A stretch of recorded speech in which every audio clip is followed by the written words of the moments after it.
자, 오늘은 오늘서부터 제가 우리 쌤한테 말씀드렸던 것처럼 18개월 동안의 디자이너 양성하기 그걸 프로젝트를 이제 진행을 하게 될 것 같은데 그 프로젝트의 첫 번째 시간인 오늘은 이제 모발 생리학을 먼저 좀 시작해 보도록 할게요. 그래서 모발 생리학 뭐 그렇게 어렵거나 그렇게 거창한 건 아닌데 우리가 기본적인 내용들을 알고 있어야지 모발이라든가 그리고 고객님들한테 응대가 수월하는 거고요. 그리고 기본이 좀 알고 있어야지 전반적으로 응용도 가능하다라고 생각을 하시기 때문에 그래서 모발 생리학을 먼저 공부 한번 해보도록 할게요.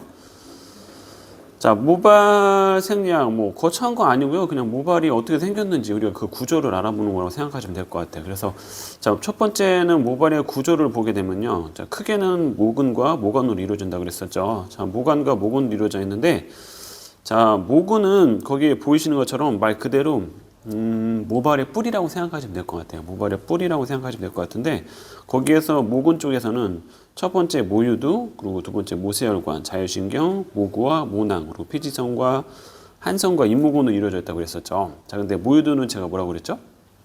엄마세포, 엄마세포라고 그랬죠. 자, 모유두에서는 자, 산소하고 영양 공급을 해준다 그랬어요. 산소가 되게 중요한 것처럼 마찬가지로 우리 모발에서도 산소가 되게 중요하거든요. 왜 그러냐면은 영양분들을 계속 공급할 수 있게끔 도와주는 역할을 하는 거기 때문에 산소하고 영양 공급을 한다고 그랬어요. 자, 그래서 그 다음에는 모세혈관이 있는데 이 모세혈관들은 자, 모유두를 지나가는 그런 뭔가를 만들어내기 위한 그런 통로라고 그랬었죠. 그래서 이 모세혈관들이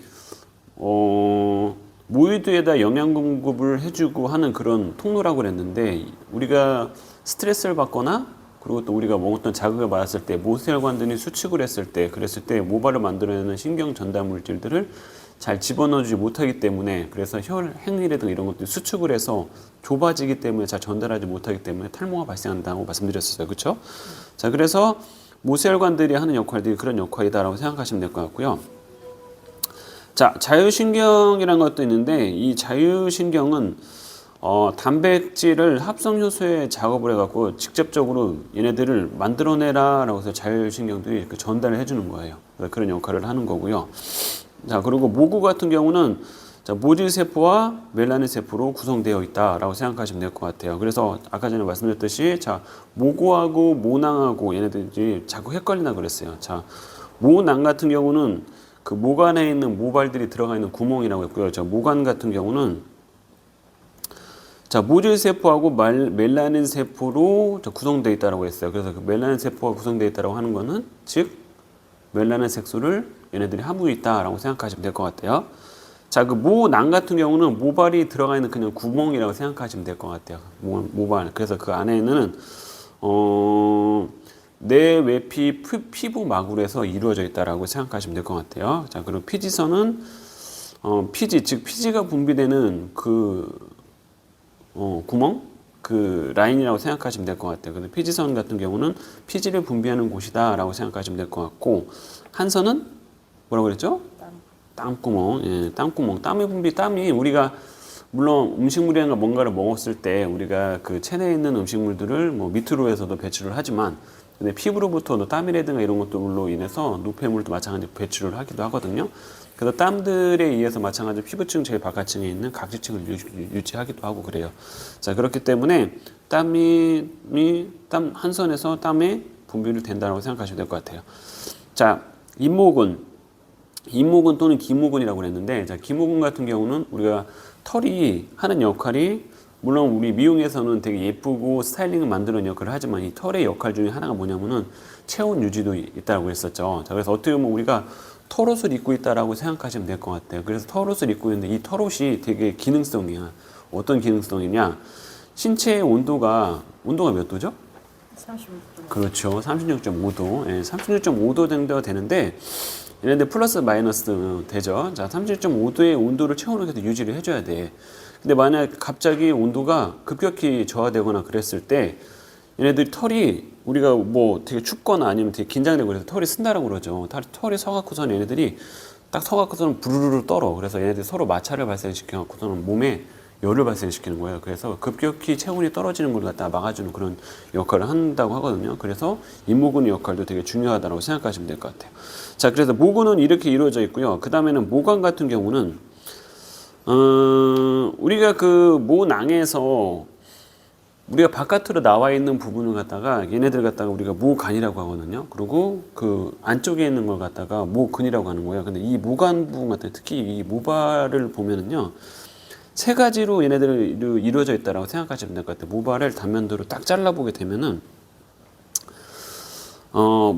거기 나와 있는 것처럼 자, 모표피, 모피질이 모수질로 이루어졌다고 했어요. 그래서 우리가 옆에 있는 영어도 알고 계시면 된다고 그랬었죠. 뭐냐 몰라도 아는 척, 아는 건 잘난 척 해낸단 말이에요. 그만큼 자신감 있게 고객들한테 어플을 해야 되기 때문에 우리가 이런 지식들을 많이 갖고 있어야지 어필이 가능하다는 거야.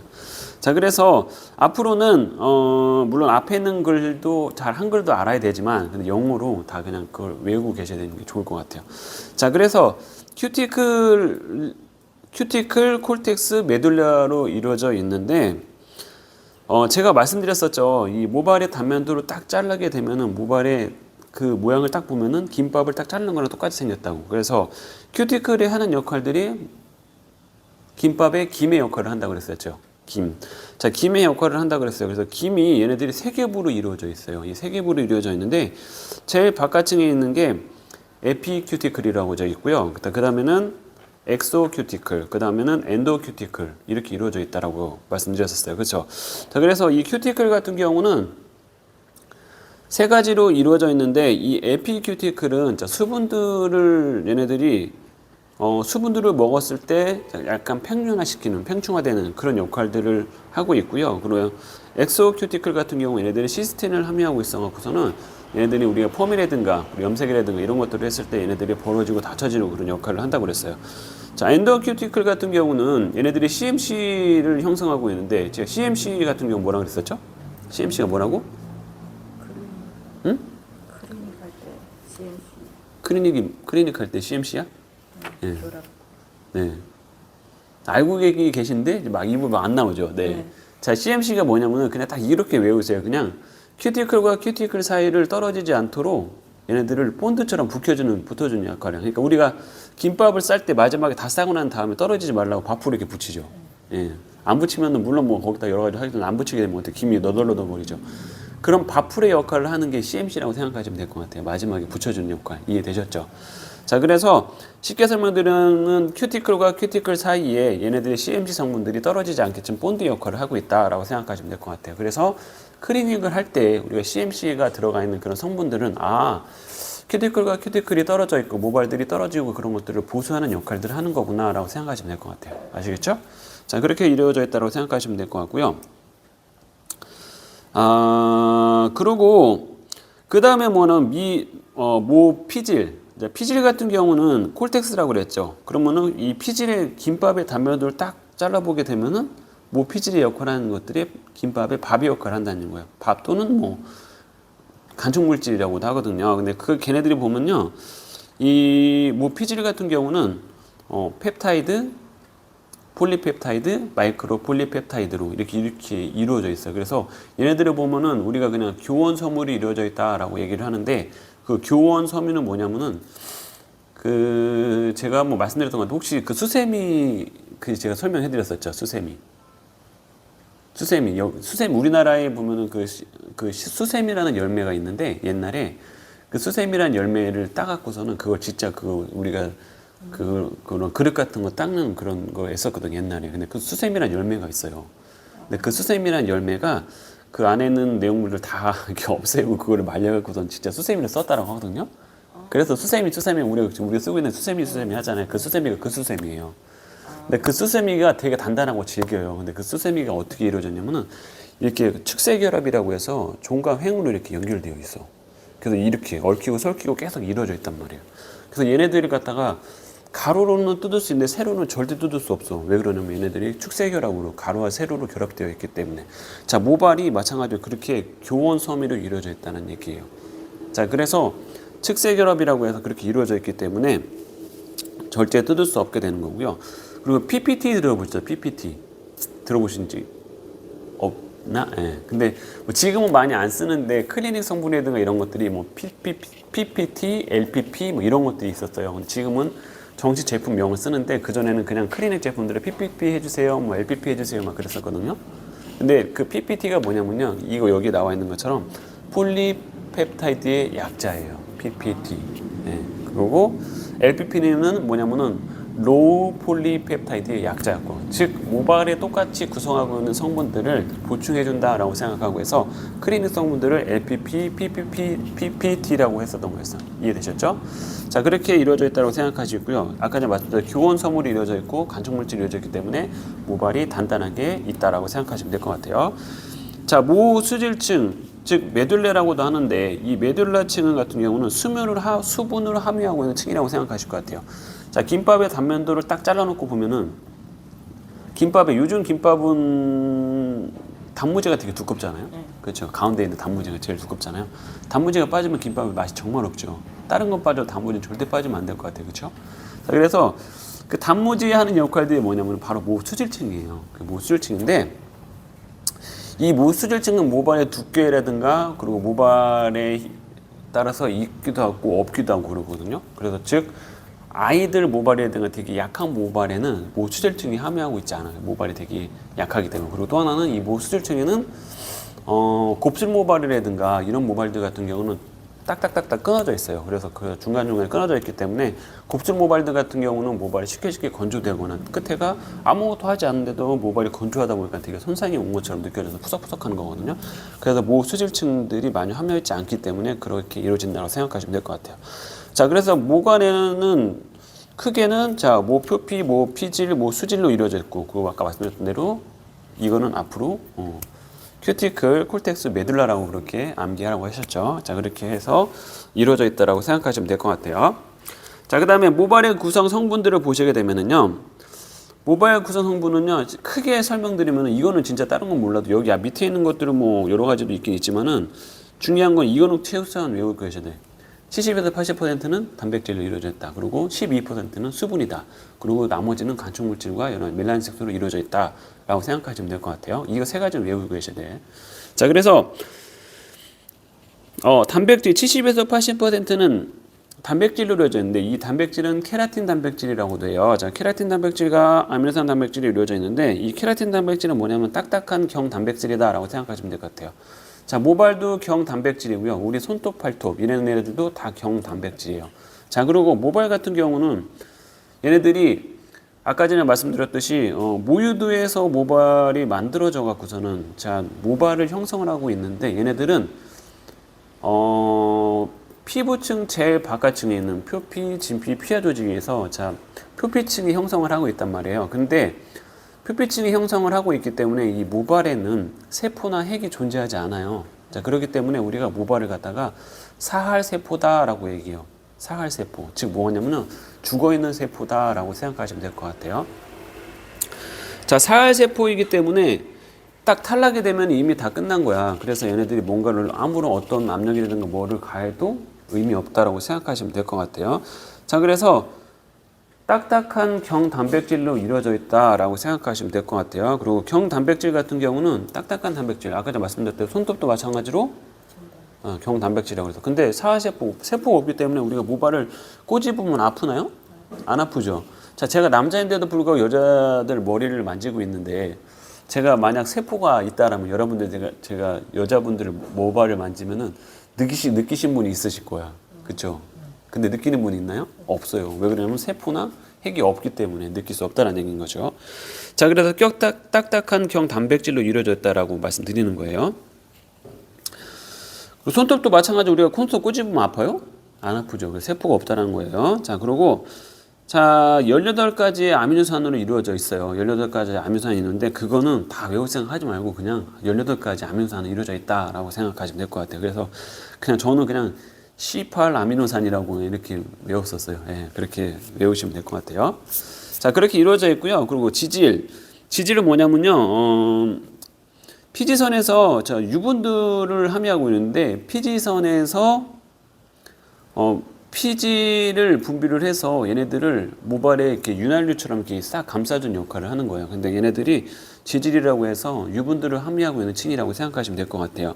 자, 그다음에 미량 원소 같은 경우는 여러 가지 원소들이 있긴 있는데 또 미량 원소라고도 하고 때로는 또 그냥 간촉 물질이라고 생각하시면 될 것 같아요. 그다음에 수분. 자, 수분은 제가 아까 말씀드렸듯이 자유수하고 결합수가 있다고 했었죠. 자유수하고 결합수가 있는데 자, 자유수 같은 경우는 우리가 뭐 샴푸를 한다든가 아니면 공기 중에 있는 수분들을 빨아들인다든가 그래서 왔다 갔다 수분들이 하는 그런 수분들을 말하는 거고 결합수 같은 경우는 우리가 그 모유대에서 수분들을 보충을 해주면서 자체적으로 남아있는 그런 수분이라고 그랬어. 근데 얘네들도 아까 말씀드렸던 12%의 수분 중에서 대략 한 10%가 자유수고요. 나머지 한 2% 아주 소량들이 결합수로 이루어져 있는 거야. 그렇기 때문에 어떻게 보면 모발에 자꾸 수분들을 보습해서 모발들이 수분들을 넣어주는 게 좋다라고 생각하시면 될 것 같아요. 자, 그랬었죠. 모발에는 수분들 같은 공기 중에 있는 빨아들이는 수분들이 역할을 한다고. 사막에는 선인장 가시처럼 똑같다라고 말씀드렸었죠. 사막에 있는 선인장 가시들이 어떻게 해요? 공기 중에 있는 수분들을 빨아서 얘네들이 오랫동안 물을 안 먹어도 살 수 있다고 그랬죠. 근데 그 선인장 가시들도 사막에 있는 1km 방면에 있는 수분으로 다 빨아들인대요. 뭐 그만큼 어마어마한 그런 보습력을 갖고 있는 거죠. 자, 그래서 뭐 보습하기 위해서 선인장에 있는 뭐 안에 있는 그런 성분들을 피부에 바르기도 하고 막 그런다고 하거든요. 근데 실질적으로 효과가 있는지는 잘 모를 것 같아요. 한번 직접 한번 해보시면 좋을 것 같아요. 네. 자, 그래서 모발에 있는 수분들도 선인장 가시처럼 생기기 때문에 공기 중에 수분을 빨아들인다라고 생각하시면 될 것 같아요. 자, 그 다음에 이제 모발의 색을 이제 보면은 멜라닌 색소에 의해서 모발을 색을 이제 관장을 하는 건데 빨갛고 노랗고 뭐 여러 가지 엄청 많잖아요. 빨갛고 노랗고 파랗고 뭐 있는데 뭐 동양인들 같은 경우는 검은 모질의 색깔을 가지고 있지만 서양 같은 경우는 황색이나 또는 뭐 금발을 갖고 있겠죠. 근데 금발도 뭐 원래 혈통을 갖고 있지 않은 사람들 같은 금발도 되게 어렵다고 하더라고요. 그래서 서양인들조차도 뭐 금발을 되게 선호한다고 하더라고요. 자, 그건 거는 뭐 걔네들 뭐 역할이고 우리는 동양인이기 때문에 검은 모발을 많이 갖고 있죠.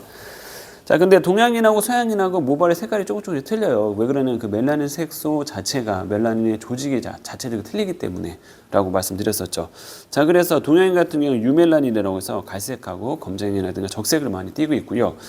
서양인 같은 경우는 페어멜라닌이라고 해서 황색이나 밝은 색을 많이 갖고 있다고 얘기했어요. 근데 이 멜라닌 색소는 제가 어디서 만든다고 그랬죠?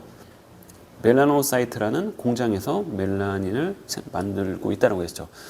그 멜라닌 색소 같은 경우는 그 피부 조직의 진피층에서 멜라노사이트라는 공장이 있어요. 이 공장에서 색소를 만들어내 갖고 피부에도 전달을 하고 그래서 피부색도 마찬가지로 다 조금씩 틀리는 이유가 멜라닌 색소가 얼마만큼 함유하고 있냐에 따라서 피부색이 틀려진다라고 말씀드렸어요. 그렇죠? 자, 그래서 이 멜라노사이트에서 색을 만든 다음에 이 모유두로 얘네들을 공급을 해서 모발 색을 전달한다고 그랬어요. 그래서 자, 검은 거든 빨간 거든 노란 거든 색을 만든다고 그랬죠. 그럼 우리가 흰 모발 있잖아요. 흰 모발. 그럼 흰 모발은 뭘까요? 흰 모발은 뭐야? 색소가 생기지 않아서. 그렇죠. 네, 색소를 만들어내지 못하는 거야. 즉 원래는 빨간 거든 파란 거든 노란 거든 색소를 만들어서 얘네들 색을 관장을 해야 되는데 이 멜라노사이트에서 갑자기 공장에서 가동이 멈춰버린 거야. 그래서 색을 전달하지 못하고 일시적으로 아까 그 모유두에서 모유두에다가 색소 전달해줘야 되는데 모유두가 색소를 전달을 안 하고 모유두가 색소를 만들어내지 못하고 그냥 투명한 유리관처럼 투명한 걸로 나오는 거예요. 자, 우리가 시각적으로 봤을 때는 흰색으로 보이는데 현미경이라든가 모발 진단기로 돼서 보면은 유리관처럼 투명한 게 흰머리로 보여요. 즉 아무런 색소라든가 간촉물이라든가 이런 것들이 이루어져 있지 않는 모발의 색이 흰 모발이다, 즉 새치다라고 생각하시면 될 것 같아요. 자, 그 다음에 모발의 특징 같은 경우는 뭐 여러 가지 특징이 있긴 있는데 최소한 기본적인 거 이 정도는 알고 계셔야 된다라고 생각하시면 될 것 같아요. 우리 지난번에 말씀드렸던 대로 뭐 흡탄, 열변, 대비 이 정도까지는 뭐 알고 계시면 좋겠지만서도 최소한 그 중에서도 이거 3가지, 4가지 정도는 다 외우고 있어라 라고 말씀드리고 싶은 거예요. 자, 그래서 첫 번째 흡습성 뭐냐면요, 이게 흡수할 수 있는 그런 성질을 갖고 있다는 거예요. 제가 아까 말씀드렸듯이 자, 모발에 있는 수분들은 공기 중에서 빨아들이는 수분들이 더 많다라고 그랬죠. 자유수 원래 있던 결합수도 있지만은 공기 중에 있는 수분들을 많이 빨아들인다. 그래서 이 모발들은 친수성이다. 그래서 물하고 되게 친하다. 하지만 물하고만 친한 것이 아니라 친유성, 또 마찬가지로 유분하고도 친해요. 얘는 우리가 화장품이라든가 이런 것들을 바를 때 마찬가지로 보습을 하기 위해서 얘네들 약간 유분들이 들어가 있는 그런 화장품들을 되게 많아요. 피부층에도 맞죠? 특히 40대, 50대 우리 주부님들 화장품 쓰는 거 보면은 우리 특히 컷하고 나면은 막 머리카락이 이렇게 붙어갖고서 물론 선크림이지만서도 영양크림이나 이런 것들 되게 많이 쓰셨던 분들 같은 경우 머리카락이 막 안 떨어져. 그런 게 왜 그러냐면요. 유분들이 많이 함유하고 있는 그런 화장품들 많이 쓰고 있기 때문에 그래요. 혹시 피부의 조직에 의해서 우리가 주름이라는 게 생기잖아요. 주름이 왜 생기는 줄 아세요? 탄력이 없어요. 탄력? 왜 탄력이 떨어질까요? 수분. 그렇죠. 보습이야. 우리가 피부의 단면들을 보면은 표피, 진피, 피하 조직이 이루어 있잖아요. 그 피하 조직에서 제일 마지막에 있는 피하 조직에 그 안에 보면은 걔네들이 쉽게 설명드리면 약간 기름 덩어리로 이루어져 있는데 그 피하 조직 같은 경우는 우리가 엘라스토모라고 해서 그 엘라스토모의 그런 굴곡들의 깊이로 이렇게 이루어져 있어요. 근데 그 깊이가 얘네들이 수분이라든가 이런 것도 탄력에 의해서 엘라스토모에 그런 깊이가 생기는데 아무래도 수분이 떨어지기 때문에 그 깊이가 되게 깊어지기 때문에 주름이 형성하거든요. 그래서 연세가 있으신 분들은 보습을 많이 해줘야 되는데 수분들이 되게 많이 날아가다 보니까 유분들이 함유하고 있는 그런 화장품도 많이 쓰다 보니까 얘네들이 보습을 해줘야 돼서 그래서 그 유막들이 수분들이 날아가는 걸 막아주는 역할을 하는 거예요. 그래서 끈적끈적거리거나 그런 있는 화장품들 쓰는 거거든요. 모발에서도 마찬가지예요. 공기 중에는 수분들을 빨아들이지만 원래 갖고 있던 수분들을 날아가지 않게 하기 위해서 우리가 여기 안에 있는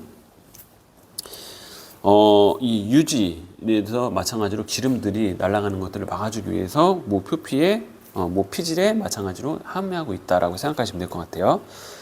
자, 모발에 얘네들이 뭐냐면 또 팽류나 된다라고 해서 모발이 자꾸 팽창을 하고 어떻게 보면은 얘네들이 모발이 큐티클이 아까 말씀드린 대로 열리고 닫히고 한다고 그랬잖아요. 그런 것처럼 얘네들이 열리려면은 큐티클이 팽창되고 그리고 얘네들이 다시 흡착되고 이렇게 돼서 왔다 갔다 하는 걸로 인해서 얘네들이 우리가 펌이라든가 염색이라든가 화학적 기술을 한다고 했어요. 자, 우리가 특히 뭐 드라이라든가 이런 것들 할 때도 마찬가지로 수분들을 도포하면서 마찬가지로 우리가 드라이를 하는데 드라이를 할 때도 마찬가지로 수분들을 내서 모발을 살짝 평균화시키고 그렇게 해서 어느 형태를 고정하기 위해서 드라이를 하는 거거든요. 자, 그래서 수분들을 함유하는 것들이 되게 중요하다라고 하는데 그 중에서도 이제 평균성, 그래서 모발이 팽창되고 흡수되는 그런 성질이 있다라고 생각하시면 될 것 같아요. 자, 모발과 열은, 자, 모발은 얘네들이 단백질, 케라틴 단백질에다가 딱딱한 단백질이 이루어졌다고 그랬잖아요. 그렇기 때문에 이 모발에 열을 가해했을 때 얘네들이 뭔가를 이렇게 형틀이 열에 의해서 변화되거나 고정되기도 해요. 자, 그런데 이 모발의 이 열은 60도 이상이 되면 성질이 변하고요. 그 이상 되면 모발이 탄다라고 했어요. 그래서 단백질이 딱딱하게 경화되어 갖고서는 모발이 타거나 손상이 될 수 있다라고 했어요. 그래서 60도 이상 되면은 모발이 변성되기 때문에 그 이상을 쓸 경우에는 적절하게 잘 조절해서 써야 된다라고 생각하시면 될 것 같아요. 자, 그 다음에 자, 모발과 광선, 이제 모발에 여러 가지 뭐 손상도 있긴 하는데 이 모발이 손상해 주고 모발에 또 직접적인 영향을 주는 게 또 뭐냐면요. 적외선과 자외선이 있는데 이 적외선과 자외선 중에서도 마찬가지로 이 자외선이 모발에 손상을 많이 준다라고 해요. 근데 우리가 피부의 조직을 재생시킨다든가 어떤 우리가 또 뭐라든가 그 피부에 그걸 뭐라고 하죠? 긴장되고 막 이랬을 때 적외선을 조사해갖고 그런 긴장됨을 풀어주기도 하긴 하는데 피부 쪽에는 되게 괜찮긴 한데 모발 쪽에는 별로 좋지 않다라고 생각하시면 될 것 같아요. 그래서 적외선과 자외선이 있는데 자외선 같은 경우는 모발을 좀 노화시킨다라고 생각하시면 될 것 같아요. 피부도 마찬가지로 자외선에 대한 노화가 되죠. 모발도 똑같아요. 그래서 제가 말씀드렸던 것처럼 해변가에 사는 사람들이라든가 되게 직사광선을 되게 많이 쬐는 사람들이라든가 특히 그런 원양어선을 타는 사람들이라든가 배를 오랫동안 탔던 사람들 같은 그 사람들이 뭐 거기서 화학적인 시술을 하거나 그렇지 않은데도 불구하고 모발이 육지로 돌아왔을 때 급격한 손상이 있는 경우가 되게 많다라고 하거든요. 그리고 평택도 마찬가지로 여기가 항구 도시다 보니까 가끔씩 어쩔 때는 보면은 그 원양어선 탄 사람들이 와서 머리를 짜는 경우들이 있거든요. 그런 사람들이 보면은 아무것도 화학적인 시술 안 했는데 불구하고 모발이 되게 손상돼요. 그게 왜 그러냐면은 직사광선으로부터 모발이 계속 쪼였기 때문에 모발이 손상이 오는 거거든요. 자, 그래서 모발이 자외선으로부터 있을 때 되게 손상이 된다라고 생각하시면 될 것 같아요. 자, 모발에 정전기가 있는데 모발은 플러스 전화와 마이너스 전화를 띈다라고 그랬어. 그래서 정전기라고 하는 거는 플러스와 마이너스는 서로 이렇게 잡아당기려고 하죠. 근데 모발에는 대부분이 손상이라든가 이렇게 됐을 때 같은 경우는 원래 자체적으로는 얘네들이 음이온, 즉 마이너스 전화를 되게 많이 띄고 있어요. 근데 플러스 전화를 만약 우리가 정전기라는 모발이 건조하거나 그랬을 경우는 플러스 전화를 막 띄고 있기 때문에 우리가 책받침이라든가 이런 것들을 막 비비게 되면은 정전기 일어나거든요. 막 모발에 붙여. 그래서 마찬가지로 모발에 있는 음이온과 그리고 또 원래 갖고 있던 이제 플러스 이온과 그리고 마찰을 발생했을 때 플러스 이온이 발생되고 플러스 마이너스 플러스 딱 이렇게 이루어있다 보니까 서로 막 잡아당기다 보니까 책받침에 있는 플러스 이온과 같이 부딪혀서 계속 잡아당기려다 보니까 붕 뜨는 거거든요. 그래서 모발이 정전기가 있다라고 하는 증거라는 거예요. 이해되셨죠? 자, 그래서 모발이 건조되고 보습을 하지 못할 경우는 모발이 건조하기 때문에 모발들끼리 마찰이 생겨서 마찬가지 정전기가 일어난다고 그랬어. 정전기에 의해서도 모발이 손상이 온다라고 그랬어요. 그래서 보습하기 위해서 우리가 에센스라든가 보습제라든가 이런 걸 발라준다고 그랬었죠. 자, 그래서 모발에도 정전기가 있다라고 제가 말씀드렸었어요. 자, 그래서 그 다음에는 이제 모발의 pH를 우리가 알아야 되는데 모발의 pH가 몇이라고 했죠? 4.5에서 5.5 약 산성이라고 그랬어요. 자, 그래서 그렇다면은 4.5에서 5.5 정도가 가장 이상적인 모발 상태인 거예요. 그렇죠? 그러면은 자, 우리가 알칼리성을 모발에 도포할 경우는 모발이 평균화된다고 그랬어요. 늘어진다고 그랬죠. 즉 큐티클들이 많이 벌어져서 얘네들이 평균화된다고 그랬어요. 그러면은 그리고 반대로 그럼 산성이 강해지게 되면은 모발이 그렇죠. 흡착된다는 얘기예요. 그래서 우리가 쓰고 있는 여러 가지 그런 화학 성분에 이런 것들이 알칼리에게 되게 많기 때문에 최적의 상태로 돌아가기 위해서 다시 산성 제품인 트리트먼트라든가 그리고 또 마찬가지로 뭐 우리 그 컨디셔너 뭐 이런 것들을 쓰게 되는 거예요. 자, 우리가 pH 하는데 pH가 도대체 뭔지 알아야 될 거 아니에요. 그래서 pH란 뭘까요? 그렇죠. 자, 수소이온 농도. 수소이온 이건 최소한 알고 있어야 돼. pH가 뭐냐 그러면 수소이온 농도다라고 얘기하는데 자, 거기에 영어로 또 우리 친절하게 써놨죠. 우리가 몰라도 아는 척, 아는 건 잘난 척하라고 그랬죠. 네. 자, 그래서 거기서 뭐라고 써 있어요? The power of 네. The power of the hydrogen ions. 네. 수소이온 농도예요. 잘난 척하려고 영어로 쫙쫙쫙 늘어놓은 거고요. 하지만 여기서 우리가 알아야 될 거는 수소이온 농도다. 자, 즉 수소이온 농도가 뭐냐면은 물속에 수소가 녹아져 있는 양을 말한다고 얘기했어요. 그렇죠? 자, 물속에 수소가 녹아져 있는 양이라고 말씀드렸던 것처럼 잠시만요. 수소이온 농도라고 그랬는데 물속에 이제 수소가 녹아져 있는 양이라고 그랬었죠. 자, 그래서 우리가 그러면은 자, 도대체 pH 하는데 pH가 뭔가라고 하게 보게 되면요. 자, 우리가 pH가 통상적으로 자, 1부터 14 정도로 이루어져 있어요. 그려져 있는데 그럼 1하고 14하고 중간이 몇이에요? 7이겠죠. 자, 그래서 자, 1부터 7까지 7 이하를 갖다가 우리가 여기서 산성이라고 해요.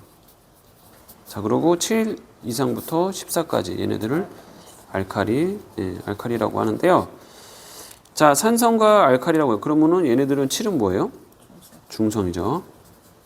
자, 중성이라고 한단 말이야. 그렇다고 그러면은 우리가 pH 미용에서 계속 pH 하는데 그러면은 수소가 물속에 녹아져 있는 양이라고 그랬어요. 그래서 pH 1이라고 한다면은 얘네 아까 전에 말씀드렸듯이 수소가 한 개야.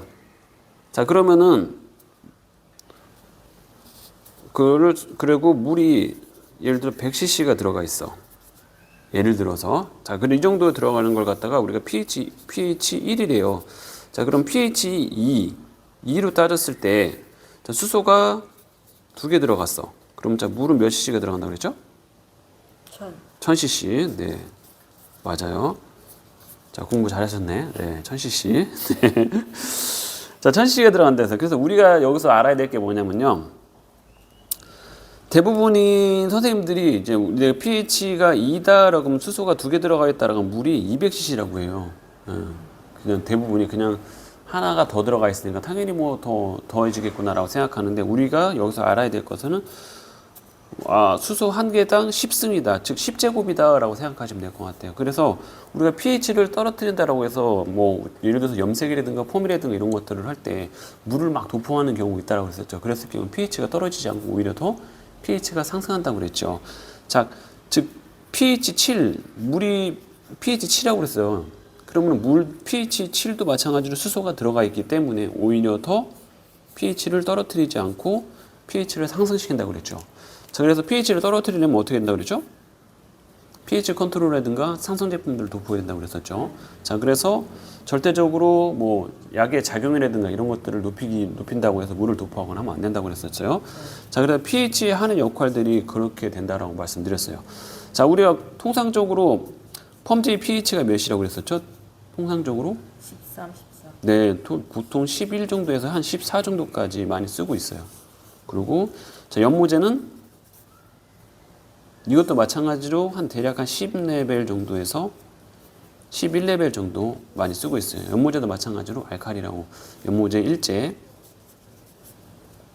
자, 연모제 2제는 산성. 산성이에요. 과산화수로 많이 이루어져 있다고 했죠. 과산화수는 산성이에요. 자, 이 과산화수가 하는 역할들이 제가 말씀드렸던 것처럼 과산화수가 염색에서 하는 역할들이 기존에 했던 멜라니스를 지운다고 그랬었죠. 그래서 우리 어렸을 때 같은 경우는 과산화수로 염색한다고 과산화수 막 부어놓고 있었어요. 그렇게 되면 노랗게 발생되는데 그게 뭐냐면 어떻게 보면 퇴색되는 거예요. 이해되셨죠? 자, 과산화수가 마찬가지로 산성 성분이에요.